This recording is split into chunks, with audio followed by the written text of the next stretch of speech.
Good morning, student. Today I will tell you about the Magda, which Mahajanpada was considered as one of the most powerful state. So Magda was the most powerful state amongst the 16 Mahajanpadas. As I told you in my last video that there were the 16 Mahajanpadas.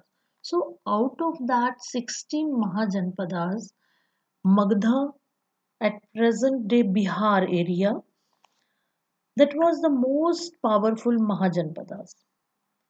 Now what's the main reason why this Mahajanpada was the most powerful Mahajanpadas? Our modern historians explain this development in a varieties of ways. Like Magdha, this region was a very productive because of the agriculture. Because here we find the fertile soil and abundance of water. That's why agriculture was very productive here. Then we saw the iron mines as present day Jharkhand. So in this area, they found the iron mines that were accessible and provided resources for tools and weapons. So abundance of the iron mines were also present in the Magdha Mahajanpadas. Then elephants. Elephants, as you know, that on that time, that was an important component of the army, were found in the forest of this region. So abundant of the elephants were also the part of the in the army of the Magda. Then Ganga and its tributaries provided a means of cheap and convenient communication. That's why this Magdha was very powerful. Then the ambitious kings.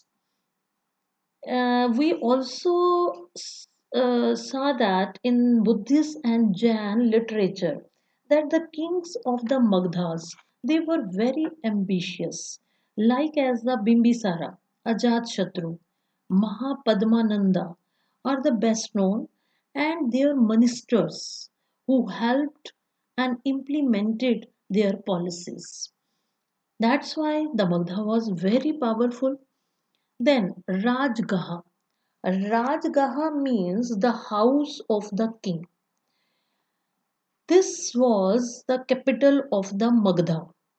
This one is also in the present Bihar, but in the 4th century BC, they shifted their capital from Rajgaha to the Patliputra, present day Patna. In this time, where is the Patna? That was the Pataliputra. So in the 4th century, they were shifted their capital from Rajgaha to Patliputra.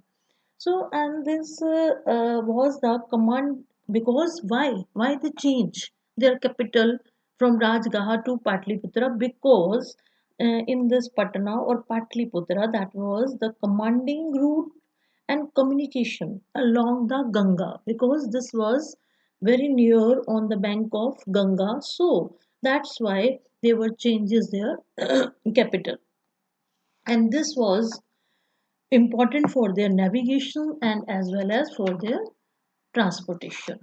So that's why we see that the Magdha was very powerful among us the 16 Mahajanpadas. Now, next topic is an early empire, Mauryan Empire. The growth of Magdha culminated in the emergence of Mauryan Empire. Chandragupta Maurya, who founded this empire, Mauryan Empire, in 321 BC. He extended his empire from the far northeast as Afghanistan and Baluchistan. And his grandson Ashoka, the most famous ruler, as you know, of the early Indian history, He conquered the Kalinga, present day the coastal Odisha area. In this way, in the whole of the almost in the whole of the India, we saw the Mauryan Empire. They established their rule. Now, how can we know through which sources we know about this Mauryan Empire? We also, our historians, they have used variety of sources to reconstruct the history of Mauryan Empire. Now, the first source was the sculpture. These were the main source. Through the different sculptures, we also getting the knowledge about this Mauryan Empire. Then the second source was accounts of Maximus. Who was this Maximus? He was the ambassador to the court of Chandragupta Mauryas. Then the third source was the Arthashastra.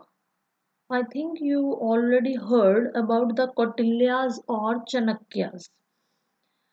Then Arthashastra, that was the part of which were probably composed by the Kautilya or Chanakya, traditionally believed to be the minister of the Chandragupta Maurya. Actually, this Chanakya was the minister of Chandragupta Maurya. Then the next source, the Buddhist, Jain, and the Puranic literature. These, these literature also give us the knowledge of this Mauryan Empire. Then the Sanskrit literary works. We also getting the knowledge through this Sanskrit literature. Then the inscriptions of Ashoka. Next 6 point. We saw the inscription on the rocks and pillars that were often regarded as among us the most valuable sources. Then the last one is the Dhamma of Ashoka. Ashoka was the first ruler who inscribed his messages to his subjects and officials on stones, surface like natural rocks as well as the polished pillars even also. Then he also used the inscription to proclaim what he understood to be Dhamma. This included the respect towards elders, generosity towards Brahman, and those who renounce the worldly life, means the sadhus, and treating the slaves and the servant very kindly, and respect for religions and traditions other than one's own. So, in this way, through the Dhamma, Ashoka gives the best way to their people, to their subjects, that how to use or and you have all the people they have to use all these things in their life.